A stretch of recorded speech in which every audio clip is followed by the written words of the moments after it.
সোনার মানিকেরা, নওজোয়ান তরুণেরা, ও সোনার মায়েরা, যুবকেরা, আব্বারা মায়েরা, দুনিয়া জীবনটা হলো অস্থায়ী জীবন।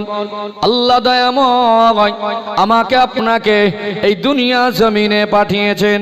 তিনি যখনই ডাক দেবেন, রাজা হোক, বাদশাহ হোক, নেতা হোক, মন্ত্রী হোক, হুজুর, হাজী, রাষ্ট্রপতি, ইমাম, মুয়াজ্জিন, ধনী, গরিব, যখনই আল্লাহ ডাক দেবেন সব কিছু ছেড়ে খালি হাতে চলে যেতে হবে কি হবে না? গাড়ি আমার, বাড়ি আমার, বিবি আমার, বাচ্চা আমার, জমি জায়গা, ব্যাংক ব্যালেন্স, সম্পদ আমার, চোখ বন্ধ হয়ে গেলে কিছুই নিয়ে যেতে পারবো না।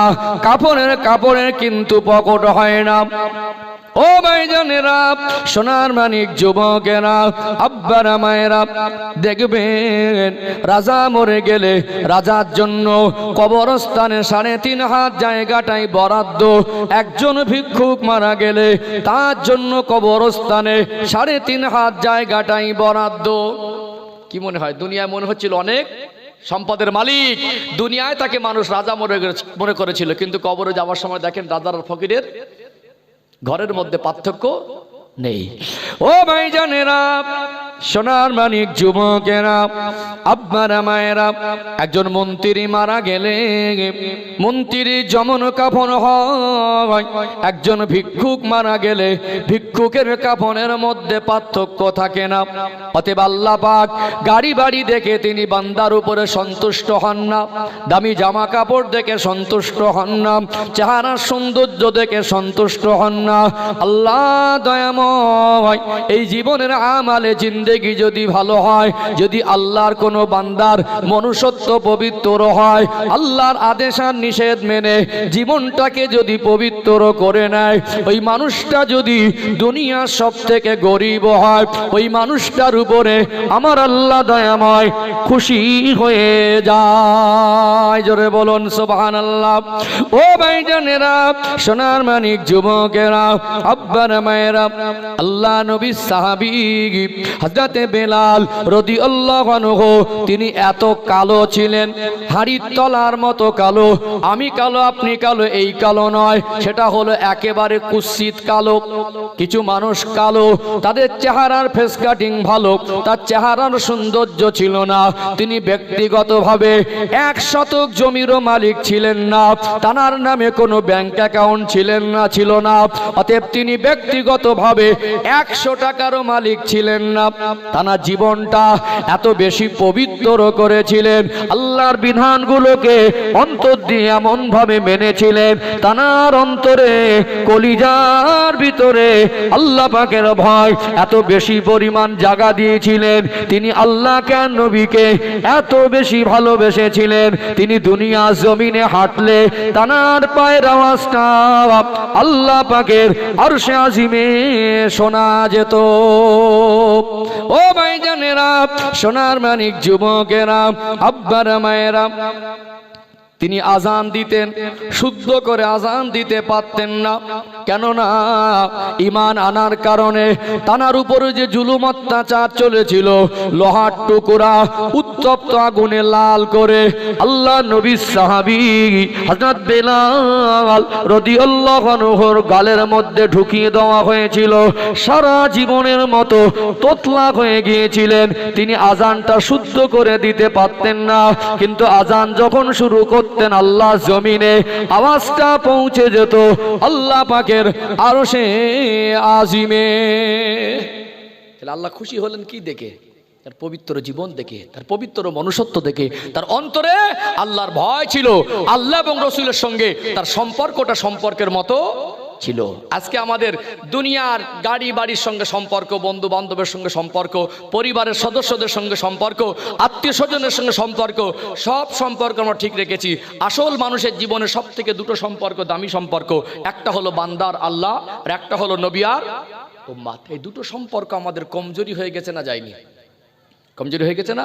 এই 2টো সম্পর্ক কমজোরি হয়ে যাওয়ার কারণে এটা আমাদের একটা ইমানি দুর্বলতা। আসলে ইমানি দুর্বলতার সংজ্ঞাই তো এটা। আল্লাহ এবং রসুলের সঙ্গে যার সম্পর্ক দুর্বল, তার ইমান কমজোর। আর ইমান কমজোর হয়ে গেছি বলে আল্লাহর হুকুমগুলো আমাদের জীবনে আমালে জিন্দেগিতে বাস্তবায়ন করা সম্ভব হচ্ছে না। দুনিয়ায় মনে করছে সবই আমার, আখিরাতকে ভুলে গেছি, আল্লাহর সঙ্গে সম্পর্ক কমজোরি করে ফেলেছি। আমরা আল্লাহকে অসন্তুষ্ট করছি, প্রতিনিয়ত গুনার কাজ করছি, আল্লাহর হুকুমের সীমা লঙ্ঘন করছি, নবীর সুন্নাতকে ছেড়ে দিচ্ছি, নবীর প্রতি আমাদের ভক্তি ভালোবাসা নেই। মানে আল্লাহ এবং রসুলের সঙ্গে সম্পর্ক আস্তে আস্তে ঘাটতি হতে হতে হতে হতে কোনো রকমে থাকতে হয় তাই রয়েছে। কথা বাস্তব বললাম না বাস্তব বললাম? বাস্তব না? আর এই কারণে আমরা মুখে বলছি মুসলমান, কিন্তু আমাদের দ্বারা আমল করা সম্ভব হচ্ছে না। আল্লাহর একজন প্রেমিক, একজন নবীর প্রেমিক, আল্লাহর হুকুম সে ছেড়ে দিয়ে আল্লাহকে অসন্তুষ্ট করতে পারে না। আপনার সঙ্গে আমার ভালোবাসা বজায় রাখতে গেলে আমি যদি আপনার সঙ্গে সুসম্পর্ক না রাখি, আপনার সঙ্গে যদি সুসম্পর্ক আমি রাখতে না পারি, নিশ্চয়ই আপনার সঙ্গে আমার বন্ধুত্ব চটে যাবে। যাবে কি যাবে না? অতএব আল্লাহর সঙ্গে বান্দার সুসম্পর্কের মাধ্যমই হলো আল্লাহর হুকুম যদি বান্দা পালন করে তবেই আল্লাহ তার সন্তুষ্ট হবে। নবীর হুকুম যদি আল্লাহ পালন করে, নবীর কথা মতো চলে, নবীকে ভালোবাসে, আল্লাহকে ভালোবাসে, তবেই আমার আল্লাহ তাকে ভালোবাসার কোলে টেনে নেবেন।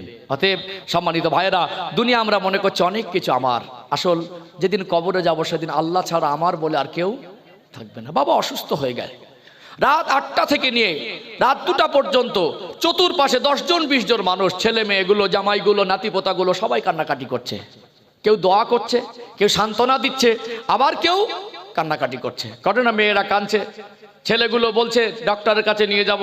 আব্বার মাথাটা কোলের উপরে নিয়ে রাত 8টা থেকে 2টো পর্যন্ত একটা ছেলে আব্বাকে কোল থেকে নামায়নি, দুটো ইন্তেকাল হয়ে গেল। পরের দিন জানাজা হয়ে গেল জোহর অথবা আসরের পরে। যে বাবা ইন্তেকালের আগে গত রাতে রাত 2টো পর্যন্ত তার চতুর্পাশে 10 জন 15 জন ঘিরে ছিল, সেই বাবা জানাজা হয়ে গেল জোহরের পরে। তারপরের দিন কবরে তার প্রথম রাত বেঁচে ছিল বলে 20 জন 10 জন তার পাশে ঘিরে রেখেছিল। কবরে চলে যাওয়ার পরে তারপরের দিন রাত 2টোর সময় 2 মিনিটের জন্য কেউ কবরের ধারে যেতে চায় না। সেদিন আমার আপনার জন্য আল্লাহ ছাড়ার আপন বলে কেউ আছে কি?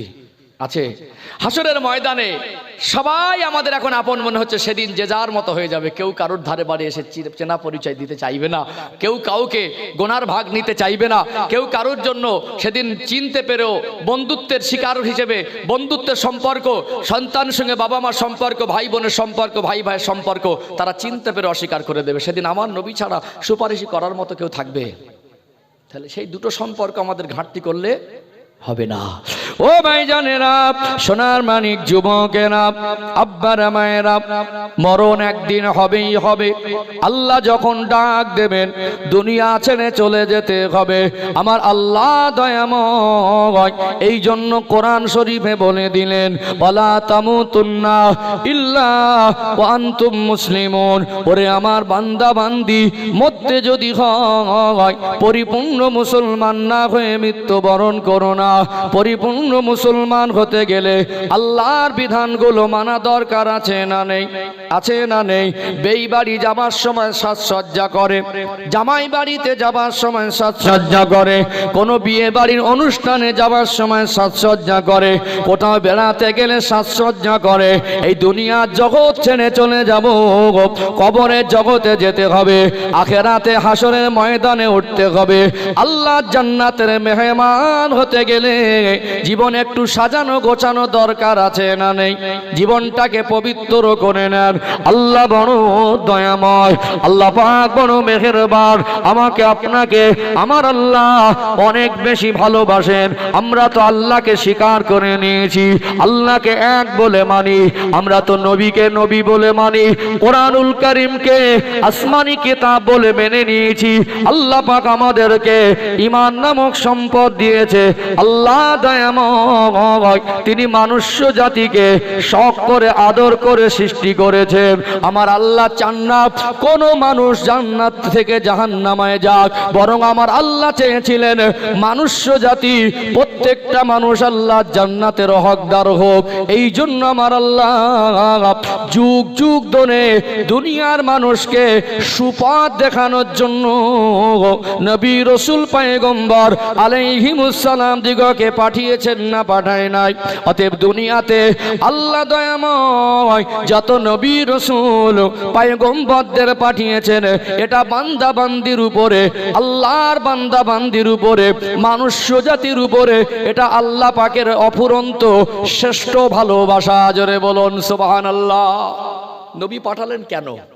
যারা আল্লাহকে ভুলেই গেছে, আল্লাহকে আল্লাহ বলে মানে না, তারপরে আমার আল্লাহ তাদের প্রতি ভালোবাসা কমায়নি। আল্লাহ তাদের মাঝে নবী পাঠালেন যে তোমরা আমার তরফ থেকে গিয়ে, আমি আল্লাহর প্রেরিত পয়গম্বর হিসেবে গিয়ে তাদেরকে তোমরা হেদায়েতের রাস্তা দেখাও, তাদেরকে তোমরা জাহান্নাম থেকে বাঁচার রাস্তা দেখাও, তাদেরকে তোমরা আল্লাহর সঙ্গে সম্পর্ক জুড়ে দেওয়ার মাধ্যম দেখিয়ে দাও। অতএব আল্লাহর বিধানকে তারা ফলো করুক, আল্লাহর কথা মতো জীবন যাপন করুক, তারা আমি আল্লাহর কাছের হয়ে যাক, আমি আল্লাহর সঙ্গে তাদের বন্ধুত্ব হয়ে যাক, আমি আল্লাহ তাদের জাহান্নাম হারাম করে দিয়ে জান্নাত আল্লাহ পাক নসিব করে দেবেন। আল্লাহ বললেন আমি আল্লাহ তাদের জন্য জান্নাত নসিব করে দেবো। বলুন সুবহানাল্লাহ। আমরা জানি পৃথিবীতে একটা কুখ্যাত কাফের, যার নাম ইতিহাসে গোটা বিশ্বের মানুষ জানে, ফেরাউনের নাম শুনেছেন না? একটা বাড়াবাড়ির লিমিট থাকে, সে মাত্তারা খরচ করেছিল, সে নিজে বলেছিল আনা রব্বুকুমুল আলা, আমি হলাম, সে খোদা বলে দাবি করলো, কিন্তু আমার আল্লাহ তাকে জাহান্নামের আগুন থেকে বাঁচানোর চেষ্টা করেছে না করেনি?